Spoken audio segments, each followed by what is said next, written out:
All right. Thank you all for joining us today. Welcome to our third installment of Ask of Fluxer, or Ask of Fluxxpert, as we like to call ourselves. The Q&A webinar.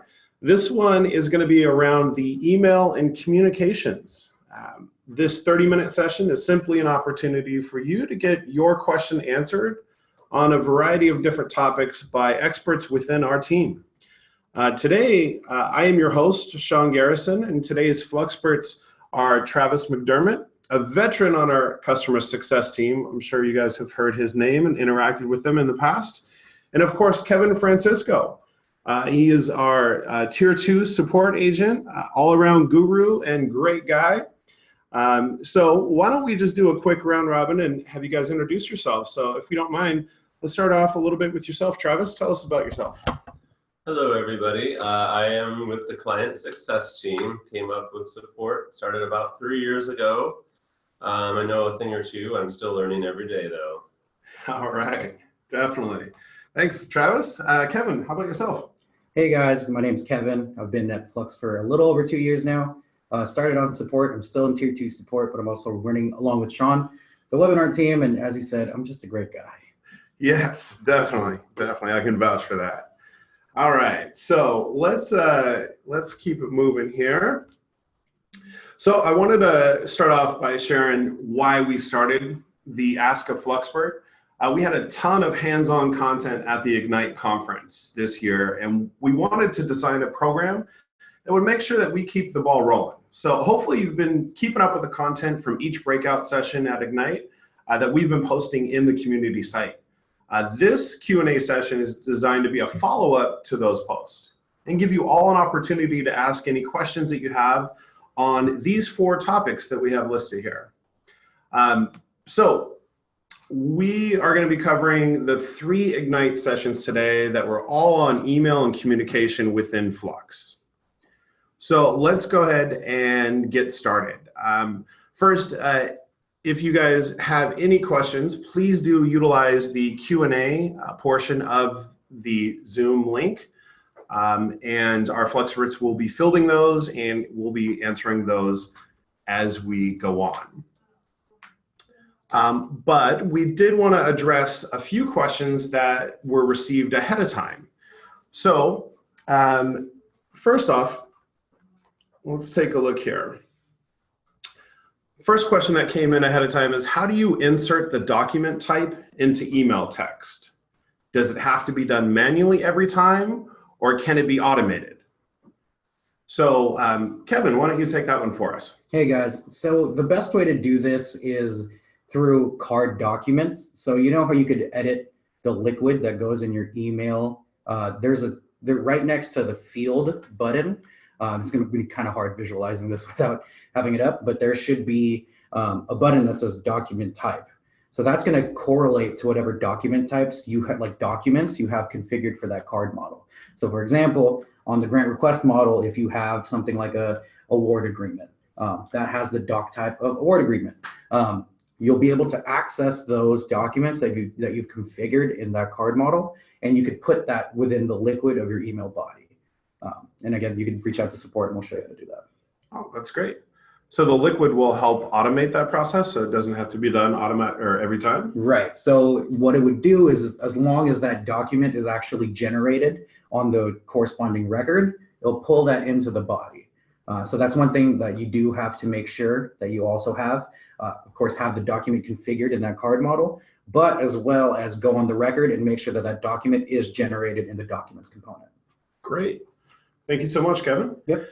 Let's move on to the second question that was submitted ahead of time, and that is, if you have more than one document type, can they both be embedded? So, Kevin, why don't you take that one again? So I've seen a little bit of both, and this is something that we'll probably have to table and answer offline because I don't know exactly how it's behaving right now, but I've seen before that if you have 2 document types, as long as they're generated on the request or the related grant, it'll get pulled into the email alert. But again, this might be something that we have to table and answer offline. All right, we'll make note of that and follow up. Third question we have here, is is there a way to disable the notes from popping up frequently for grantees? Travis, can you expand upon that for us?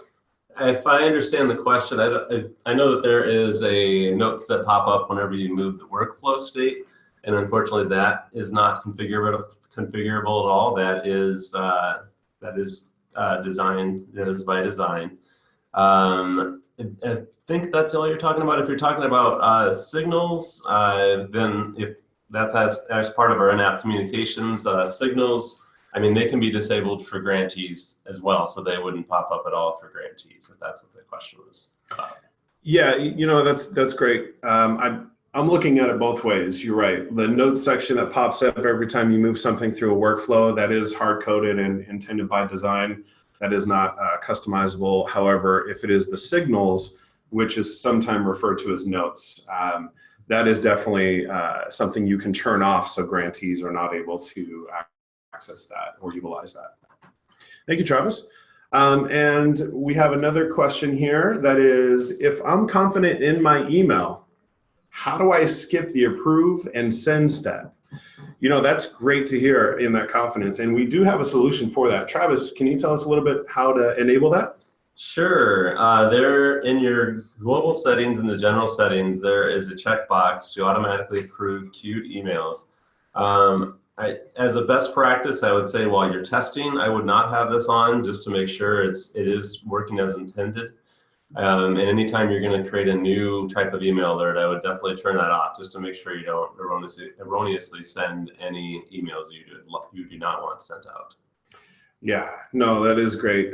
We in support, I know I can speak to, we always recommend having them queued, because it does add that one layer of added protection and review to make sure that the content is correct, the recipients are correct, but also gives you the ability to add a little bit of customization to it before it sends out if need be. But yeah, I mean, that's definitely something we can enable. Thanks, Travis. Appreciate that. You're welcome. All right. So let's get into the Q&A section now. So we're gonna open it up. If you haven't already had a chance to, please go ahead and utilize the Q&A section on the Zoom webinar link. You can also use the chat option if that's more convenient for you. But we'll take a look and see what we can answer for you. So just be a moment as we review what we've seen here. All right, so we have one here that says, does the test alert have to be in the correct time frame for test alert to work? Travis, can you help us out with that one? Sure. Yeah, so does the test alert. So if a request is in pending, it doesn't have to be in new to test an email for new states. If that makes sense. Yeah, so it doesn't have to be in the new to test alert for the new states. Right, correct. Got it. All right. Thank you, Travis.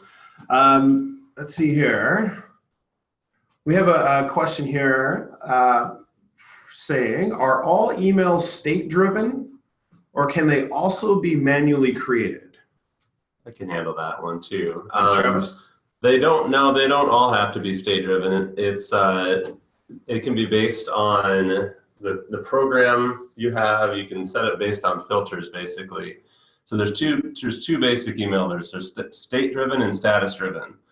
The status-driven basically says, I'm going to, it needs to meet a certain amount of criteria, such as the program, a program name, whatever theme, a theme, any kind of filter that you can add to your basic filter, you can add to your email alert to make sure it will only trigger at that point.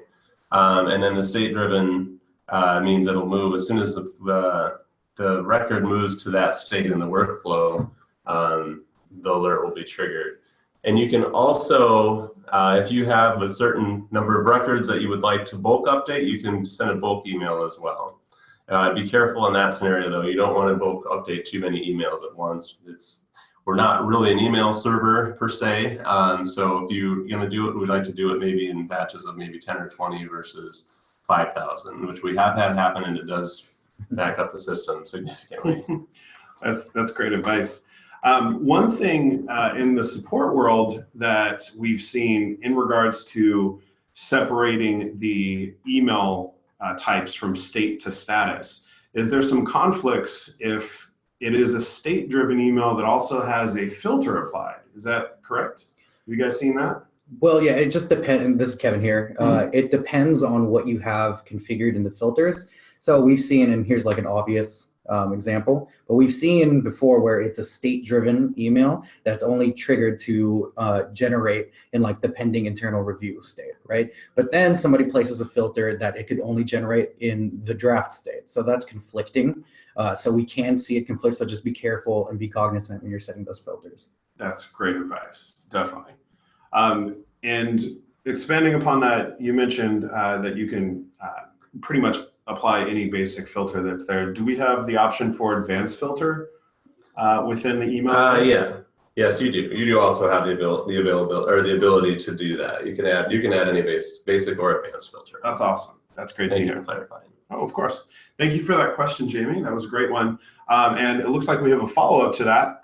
And what is considered a normal large amount of emails being queued up?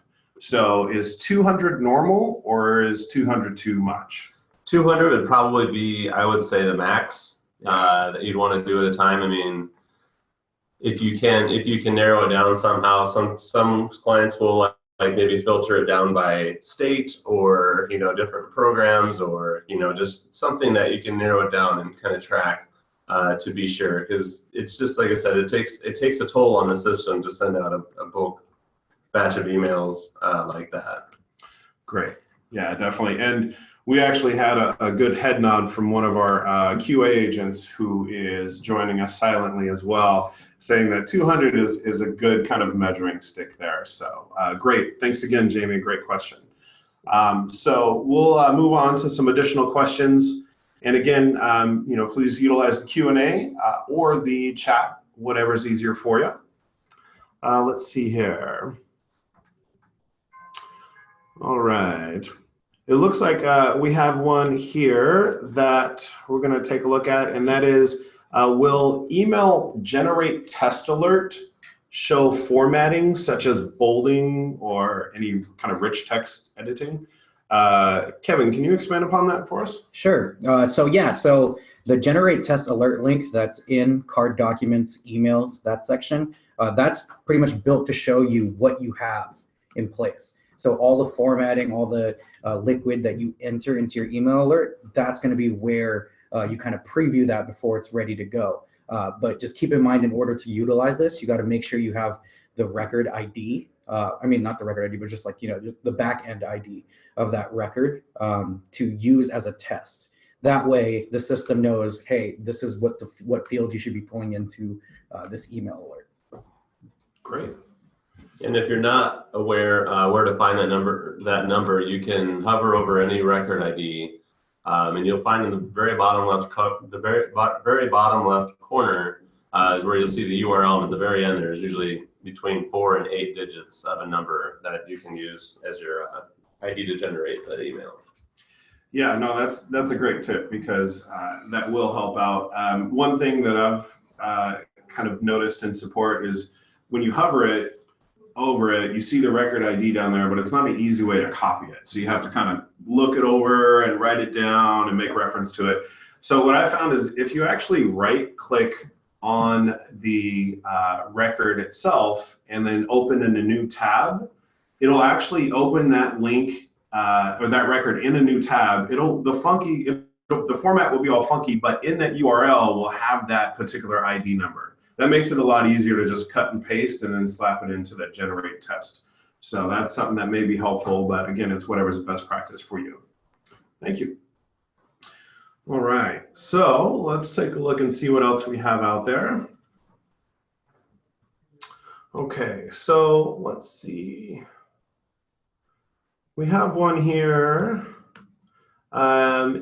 is there a way to limit the list to just staff for mentions? So Travis, can you help us out with that? Yeah, so yeah, this was the topic that I covered at the Ignite conference based on signals. So yeah, there's settings in the add-ons portion of the plugins in the admin panel for signals. And yeah, there's a checkbox to disable grantee mentions. So you can basically make it so signals are only available internally, so grantees can't see anything. Or you can make it so that they are able to also. That's great. Thank you very much. You're welcome. All right, so let's take a look here. What else do we have? We have one here. Can you hyperlink a document in the email itself? Kevin, can you help us out with that one? Yeah, you could do that. There's a couple caveats though, but first and foremost, yes, you can. But you got to make sure that that the document is hosted on a generic template. And we did do a webinar on that recently. So it's in our knowledge base if you want to kind of look that up. But then two, the grantee also needs to have login info to be able to see it. If they're just clicking on a link and they haven't logged into Flux yet, they're not going to be able to see it. So again, just make sure that it's hosted on generic template, and two, that the grantee logs in. Great. Thank you very much, Kevin. All right, so let's take a look at what other questions we have here. And again, the chat or the Q&A, this is your opportunity to really let us know what kind of questions that you guys are having, any particular hurdles or things that have stumped you regarding the emails and communications. Please do share and we can answer those. Let's see what we have. Let's take a look here. Does the grantee need to log into the portal to see sticky notes for them? Do they get a notification? So the sticky notes, is that the same thing as the signals that we've been talking about? Correct. Yeah, signals are kind of they can be known as posts and also as sticky notes. So yeah, the sticky notes, those are you can create those on a record, specifically on a field or a component, and you can write a note directly to the grantee. They would have to log in and sign in and be editing or in the record or checking the record out in order to be able to see any sticky notes that have been assigned to them. So they actually have to be in the portal itself, and then they'll see those notifications or mentions. Do they get any outside notifications alerting them that there's a new one waiting for them if they're not in the portal itself? So the best practice and what generally is done is generally an email will be sent out and saying, hey, go back and check your record. There's a few updates that need to be made. You'll see them, they'll say that they're pointed out by the sticky notes. They'll see them when they log back in. And some of them have an email that's generated when they go back to send back to grantee or something along those lines. That's state-based. Excellent. So a state-based email, kind of like what we were talking about before, is moved back to send back to grantee. They have that email alert letting them know, hey, there's some review, take a look at whatever fields and or any signals that are waiting for you. And then when they log in, they'll be able to see the annotations through those post or sticky notes. Yep, and it'll be in red for the grantee, so it'll stick out. Oh, that's great. All right, thank you very much, Travis. All right, let's see what other questions that we have here.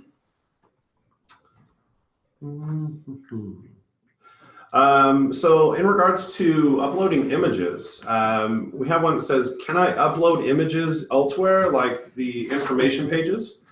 Kevin, can you help us with that one? Yeah, sure. So on like information pages in the grantee or reviewer portal, that's still going to essentially be a generic template. But if you wanted to kind of link an image, you could do that. There's a couple ways to do it. There's one that's an image component where you could upload something from your machine, but then there's also a way to use a text field, and then you enter the URL there, and that pretty much hosts the image as within that text field. Cool. Thank you for answering that, Kevin. But of course. All right. Actually, we have another one here in regards to images. Is there a size limit to images being uploaded into the generic template? So there's a size limit, but it's whatever Google sets on what you could upload onto one of the onto a site that's hosted on one of their servers.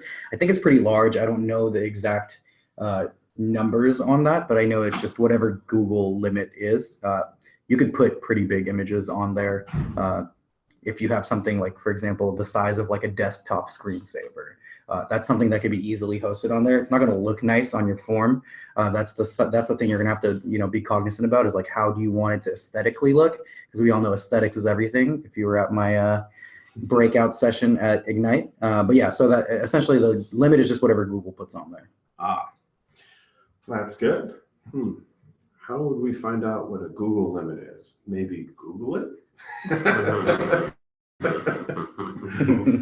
Wow. All right. Shade thrown. No, I was kidding. all right. Great. So let's see. Again, if you guys have any questions, please do share. We will answer those as they come in. Now's your opportunity. If we're not getting any questions, I may just have to start calling out some of the participants and ask you for a question directly. All right, so we do have another one that's come in here. If you want your email to have your signature stamp, then do you have to send to Outlook?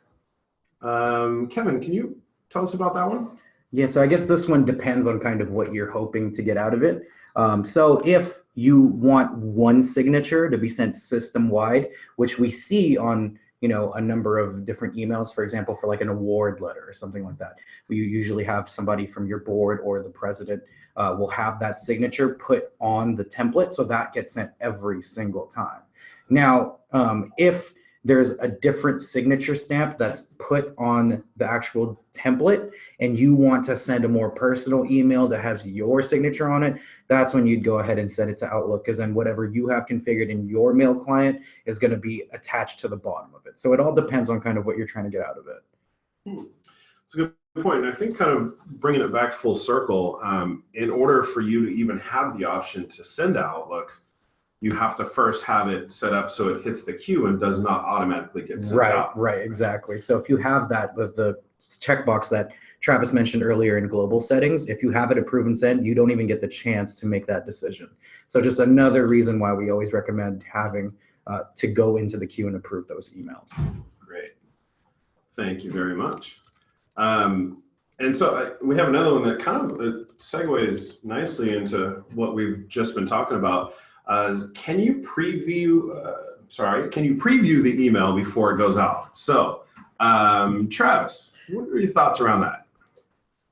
Yeah, you can check it out in the queue, and you can kind of check and make sure that the right recipient's in there, and it should match what when you generate the tests in your email in the documents, card documents. But yeah, it gives you one last chance to check it out and before you approve it and send it. Great. All right.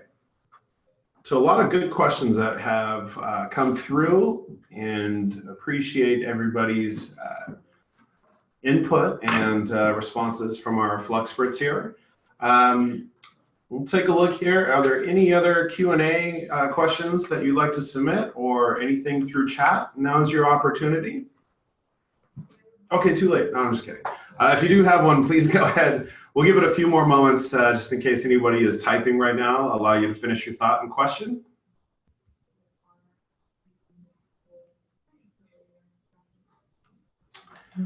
All right. Well, I think then, if there's nothing else that's going to come in.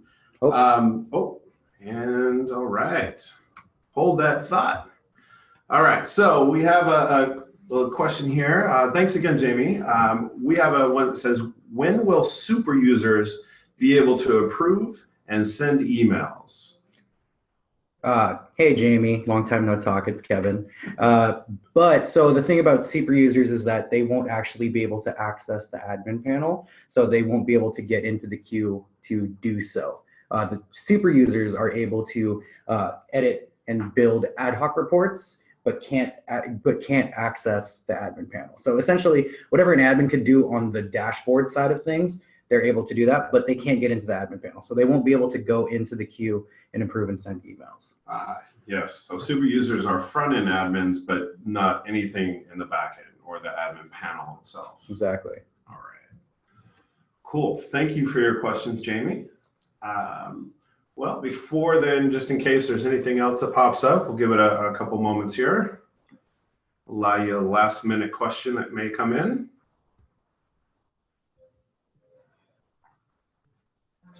Well, all right. Then we're going to go ahead and wrap it up here, and want to thank you all again for the time that you've spent with us today.